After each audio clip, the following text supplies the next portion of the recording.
많은 그리스도인들이 돈에 승리하지 못하고 살아가는 경우가 많습니다. 하지만 돈에 승리하지 못한다는 것은 어쩌면 예수님에게 나온 부자 청년과 다를 바가 없기도 합니다.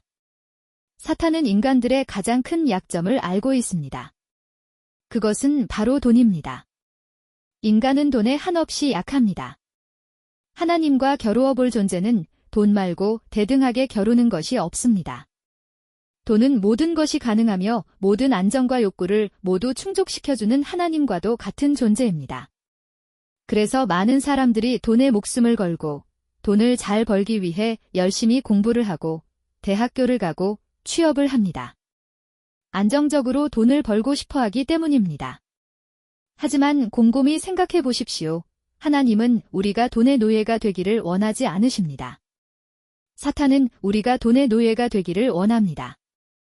우리가 돈 때문에 생긴 공부와 학업, 그리고 대학교에서의 취업 준비, 그리고 좋은 대기업에 들어가서 평생 일하며 사는 이 시간이 정말 자유로워 보이십니까? 하나님은 우리가 정말 그렇게 살기를 원하실까요? 우리가 그렇게 열심을 내고 일하는 이유는 돈 때문입니다. 누가 하나님 나라를 위해 그렇게 공부하고 대학교에 가서 취업해서 회사에서 일합니까? 아무도 없습니다. 누구라도 다 돈을 1순위로 얘기할 것입니다. 왜냐하면 돈이 있어야 집도 사고 생계를 유지할 수 있기 때문입니다. 하지만 그런 돈에 대한 두려움과 욕구 때문에 우리는 자연스럽게 노예가 됩니다. 아브라함도 약속의 가나안 땅에서 기근이 찾아오자 결국 버티지 못하고 이집트에 내려갔습니다.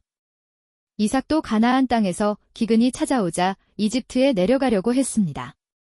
하지만 하나님이 막으시고 그 기근의 땅에 머무르면 축복을 주시겠다고 약속하셨습니다.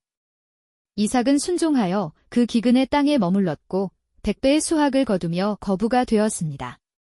이스라엘 백성들도 기근의 때에 이집트로 이주했고 그 결과 400년 동안 이집트에서 노예로 종살이를 했습니다. 우리는 모두 노예가 되려고 합니다. 그래서 회사에 취업합니다. 돈을 안정적으로 벌 수 있기 때문입니다. 이스라엘 백성이 이집트에서 노예로 종살이를 한 이유는 생계를 유지할 수 있었기 때문입니다. 이 놀라운 상징을 깨달아야 합니다. 이 성경 말씀 속에 나오는 상황이 우리의 지금 현재 상황과 얼마나 비슷한지 보아야 합니다. 이삭은 기근의 땅에 머물렀고 이스라엘 백성들은 생계를 유지하기 위해 약속의 땅을 떠나 이집트로 가서 노예로 종살이를 했습니다. 하나님은 자유를 주기를 원하십니다. 그러나 우리는 믿음이 없어서 자유를 버리고 생계 유지를 택합니다. 베드로는 예수님의 부르심에 순종하여 어부의 생업을 내려놓았고 예수님께서 그의 모든 필요를 책임지실 것을 믿었기 때문에 담대하게 제자의 길을 선택했습니다. 하나님이 가장 강조하시는 믿음이 있습니다. 그것은 바로 하나님이 공급하신다는 것입니다. 마태복음 6장 31절부터 33절에서 이렇게 말씀하십니다. 그러므로 염려하여 이르기를 무엇을 먹을까 무엇을 마실까 무엇을 입을까 하지 말라 이는 다 이방인들이 구하는 것이라 너희 하늘 아버지께서 이 모든 것이 너희에게 있어야 할 줄을 아시느니라. 그런즉 너희는 먼저 그의 나라와 그의 의를 구하라 그리하면 이 모든 것을 너희에게 더하시리라. 저는 그래서 사업을 해야 한다고 말씀드리고 싶습니다. 목사라면 개척교회를 해야 한다고 생각합니다. 하나님이 공급하심을 믿고 우리에게 돈이 100억이 있다고 가정해 보십시오. 당신은 회사에 취업할 것입니까? 십자가의 길을 걷는 것은 도전입니다. 그런데도 계속 생계 유지를 위해 이집트로 가서 종살이를 자처하고 있지는 않으십니까? 아직도 11조 내는 것을 두려워하십니까? 11조는 우리가 복을 받기 위해서 내는 투자가 아닙니다. 11조란 하나님이 우리의 모든 필요를 공급하심을 믿는다는 고백의 표현입니다. 그런데 대부분의 교회에서 성도의 30% 미만의 사람들만 11조를 낸다고 합니다. 그것만 보아도 대부분이 하나님보다 돈을 더 의지하고 있다는 점이고 하나님이 공급해 주심을 믿지 못하는 경우가 많습니다. 아무리 오랜 세월 신앙생활을 해도 돈에 승리하지 못하는 그리스도인들이 많습니다. 우리는 돈이 없어지는 것을 두려워합니다. 이스라엘 백성들이 출애굽하여 광야를 지나 가나안 땅을 차지하는 이 모형을 현재 우리의 삶에 적용하면 다음과 같습니다. 하나님을 만나지 못한 사람들은 대부분 노예처럼 회사에서 일을 하며 근근히 살아갑니다. 자유란 없습니다.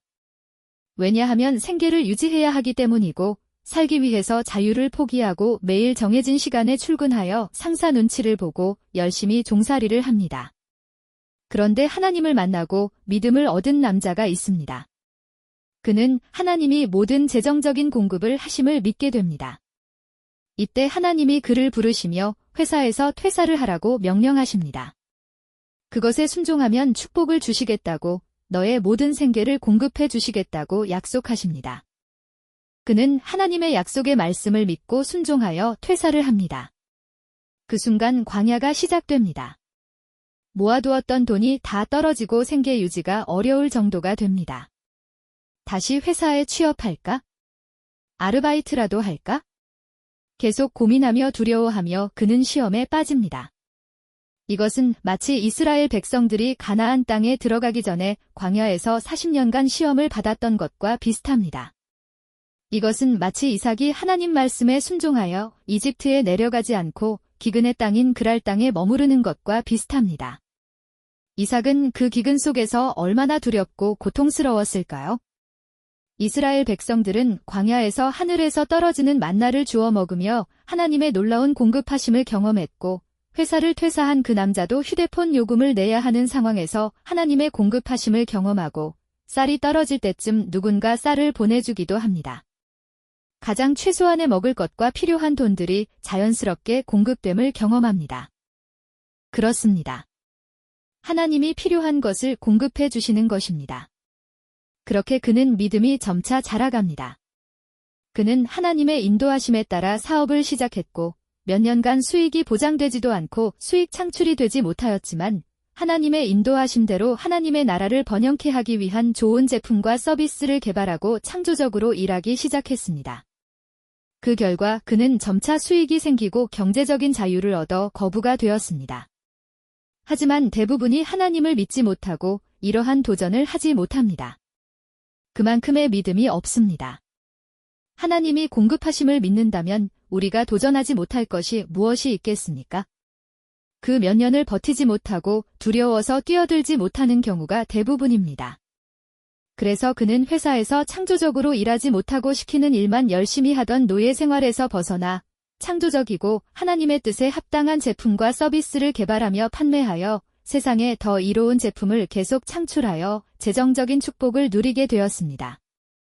하나님이 우리에게 주신 노동의 가치는 창조적인 활동입니다. 아담은 창조적으로 일했습니다.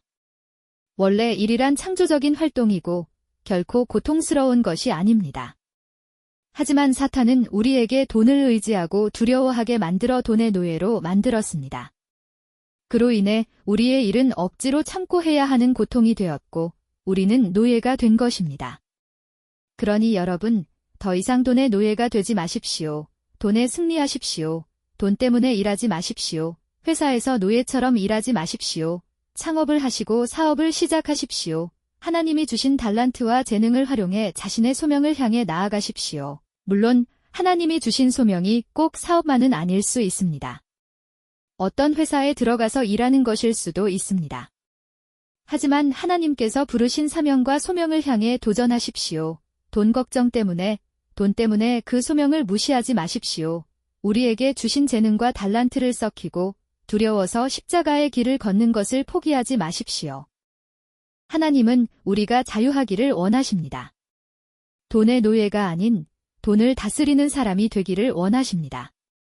하나님은 우리가 하나님이 모든 재정적인 공급을 하심을 믿고 용기 내어 주님이 가라고 하신 길을 가기를 원하십니다. 물론 그 과정에서 시험이 찾아오고 광야가 찾아올 수 있습니다. 하지만 하나님이 가라고 하신 길이 맞다면 그 길을 걸으면서 반드시 우리의 필요를 공급하실 것입니다. 하나님이 그 광야에서 우리와 반드시 함께 해주실 것입니다. 그러니 하나님을 믿고 도전하십시오. 1달란트를 받고 땅에 묻은 악하고 게으른 종이 되지 마십시오. 그는 하나님을 믿지 못하고 공급하심을 믿지 못하여 1달란트를 어떠한 투자도 하지 못하고 땅에 묻어만 놓았습니다. 하지만 3달란트, 5달란트를 받은 자는 그 돈으로 장사를 해서 더 많은 돈으로 수익을 창출했고 하나님이 칭찬하십니다. 우리에게 많은 달란트를 주셨지만 하나님을 믿지 못하고 도전하지 못한 자는 악하고 게으른 종이라 하시며 너가 가지고 있던 것도 모두 뺏길 것이라고 말씀하십니다. 하나님의 공급하심을 믿고 과감하게 생계 유지를 위한 아르바이트 및 회사를 떠나십시오. 그리고 하나님의 공급하심을 경험하십시오. 물론 하나님이 그런 명령과 소명과 비전을 주시지 않았다면 퇴사하지 마십시오. 하지만 소명을 주셨다면 당장 그 십자가의 길을 가십시오. 그 결과 얻게 된 모든 공급을 하나님이 하심을 믿고 믿음의 고백으로 11조를 내십시오.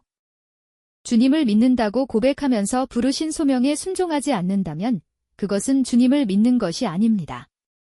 마태복음 7장 21절에서 이렇게 말씀하십니다. 나더러 주여 주여 하는 자마다 다 천국에 들어갈 것이 아니요 다만 하늘에 계신 내 아버지의 뜻대로 행하는 자라야 들어가리라. 믿음은 용기와 도전이 수반됩니다. 안전하고 생계 유지를 위해 노예로 살지 마십시오. 하나님을 믿음으로 도전하여 자유인이 되십시오. 그리고 하나님의 뜻하신 뜻대로 순종하여 하나님께 쓰임받는 도구가 되십시오. 하나님이 당신을 복의 통로로 사용하실 것입니다. 사업을 통해 많은 사람들을 더 복되게 하실 것이고 재정적인 축복을 통해 그 재정을 당신에게 맡기고 당신을 복의 통로로 사용할 것입니다.